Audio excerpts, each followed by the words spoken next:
Hi there, Jeremy O'Carroll, founder and director of the Fitzroy Learning Centres here.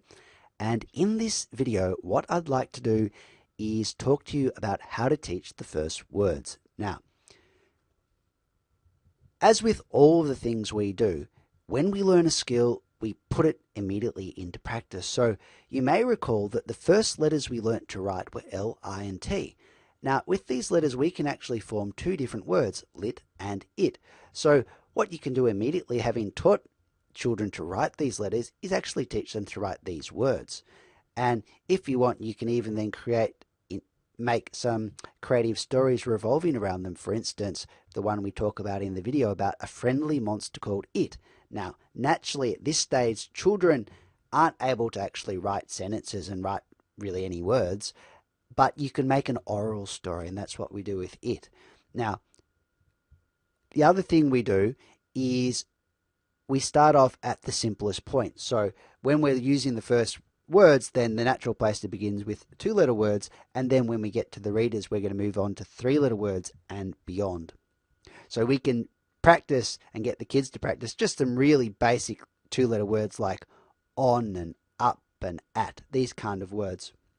And you'll remember that if you turn to the alphabet book and if you go to the very end section of it, you've got sentences using two-letter words plus pictures. And if you use them together, you've got basic sentences which the children learn to read.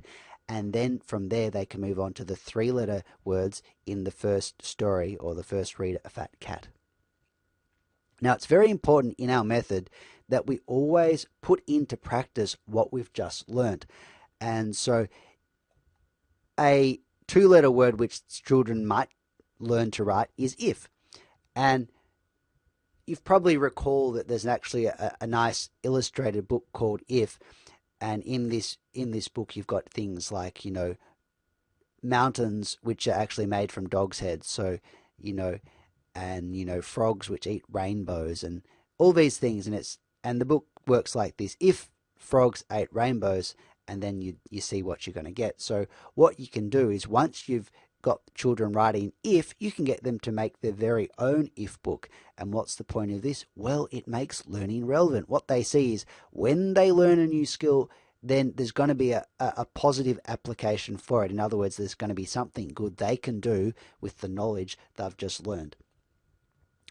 Okay, but by far and away the most important part of this section is learning the special word games which we teach in our method. Now, what are some of these word games? Well, the first set are really listening games. And the most important of all these is Good Ears. And you recall Good Ears is where we basically teach children to hear the whole word from the sounds of the letters.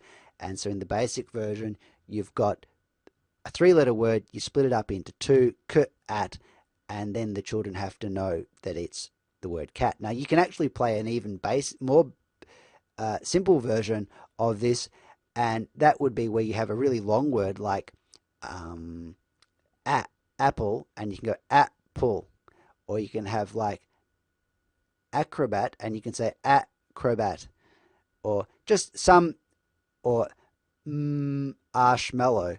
And that's very simple, and they know that it's marshmallow, but it's a little bit easier for them to hear the whole word when it's a bit longer. So you can play that basic version where you give the first sound plus a longer word, and then you go into the regular Good Ears where you've got a three-letter word, you divide it up into two, k, at, and then you work on to the advanced version where you sound out every single letter in the word.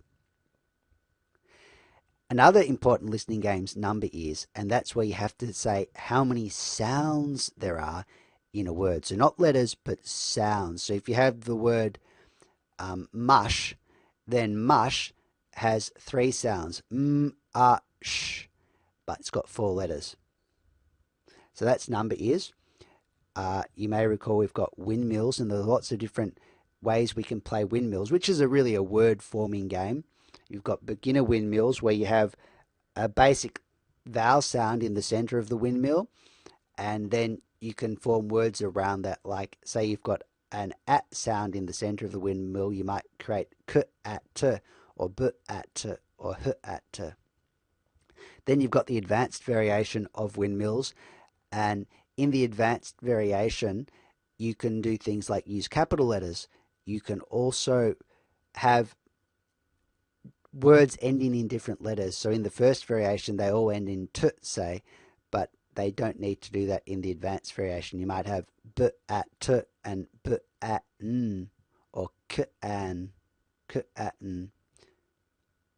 Now, another way you can play windmills is you can actually draw up a big windmill, but leave certain words or certain letters missing. So you can leave certain windmill squares blank, and the idea is that the students then need to fill in these blanks. And so you can get them to practice things like the sight words. And so you can deliberately use those sight words in the windmill, just leaving a few of the letters blank, which the students then have to fill in.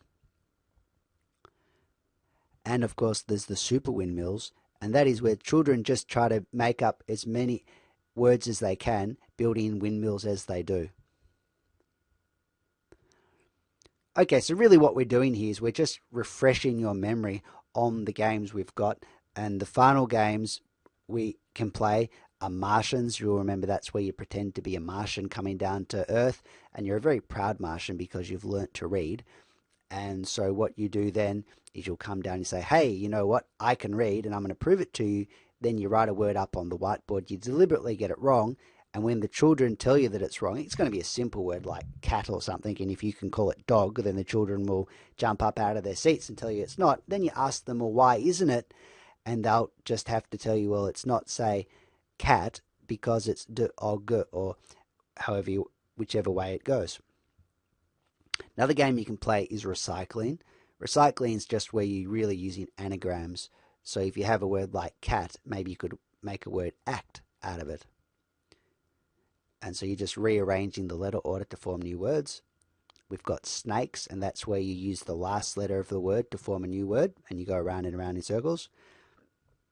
And then you've got brainstorming. Now, brainstorming can use either the alphabetics cards, or you can just use basic letter cards you've got. And the idea is you give children a time limit, and they just can pick up any card they want from the deck and start forming words. So the idea is to form as many words as you can in a given amount of time. Okay, so that's just a bit of a refresher of the games, just so you can remember what's out there, and a basic summary of some of them. So hopefully that'll help you with your test. Good luck, and I'll see you on the next video.